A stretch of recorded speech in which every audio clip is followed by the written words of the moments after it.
నమస్తే అండి. ఈరోజు పేరులోనే ఉంది పెన్నిది అనే విషయం గురించి చెప్పుకుందాం. నామశాస్త్రం అనేది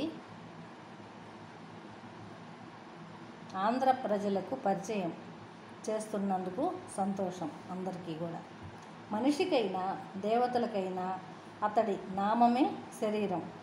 ఆ నామంలోని అక్షరాలే అతడి అవయవాలు. ఇది మంత్రశాస్త్ర రహస్యం. మనిషికి మేలు చేసే నామశాస్త్రం ఇందులో నుంచే ఆవిర్భవించింది. మనిషిపై ప్రభావం చూపే నవగ్రహాల అనుగ్రహం, అదృష్టం, శుభ ఫలితాల కోసం ఏర్పడిన తరుణోపాయమే నామశాస్త్రం. పుట్టిన ప్రతి మనిషికి పేరుంటుంది. అయితే పేరు వచ్చిన మహానుభావులు, తృప్తికరమైన జీవితం అనుభవించే వారిలో 90% పేరు మార్చుకున్నవారే. ఇప్పుడు చిరంజీవిని తీసుకుందాం.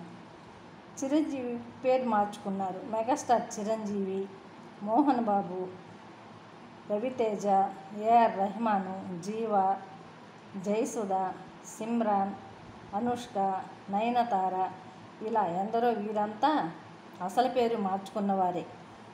పేరు మారినంత మాత్రాన, పేరులో అక్షరాల స్పెల్లింగ్ మార్చినంత మాత్రాన జీవితం మారుతుందా అంటే ఖచ్చితంగా అవుననే సమాధానం చెప్పాలి. ప్రతి పేరులో ఒక సంఖ్య వైబ్రేషన్ ఉంటుంది. ఇది ఆశ్చర్యంగా, గమ్మత్తుగా ఆ పేరులోని అక్షరాల్లో నిక్షిప్తమై ఉంటుంది. అయితే ఆ వైబ్రేషన్ మీ పుట్టిన తేదీకి పాజిటివ్గా కాకపోవచ్చు, లేదా నెగటివ్గా కావచ్చు. తెలియని తనంతో పెట్టుకున్న పేరు డేట్ ఆఫ్ బర్త్కి నెగటివ్గా ఉంటే ఆ వ్యక్తి దురదృష్టపు సుడిగుండాల్లో కొట్టుకుపోవాల్సిందే. అందుకే మనిషికి కానీ, కంపెనీలకు కానీ, ఒక నిర్మాత తీసే సినిమాకు కానీ నామకరణం చేసేటప్పుడు అందులో పాజిటివ్ వైబ్రేషన్ పుష్కలంగా ఉండేలా చూసుకోవాలి.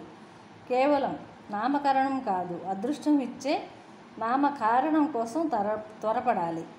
ఆ నామకరణం ఏనాడు జరిగిపోయినా పర్వాలేదు. ఇప్పుడు పేరు మార్చి, అక్షరాలు మార్చి పాజిటివ్ వైబ్రేషన్లోకి తెచ్చుకుంటే తిరిగి జీవితం సెలబ్రేషన్ అవుతుంది అనడంలో ఎటువంటి సందేహం లేదు.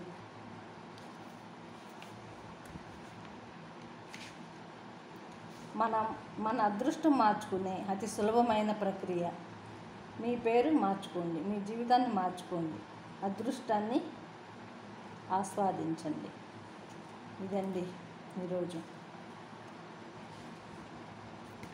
పేరులోనే ఉన్నది పెన్నిది అనేది. ఇట్లా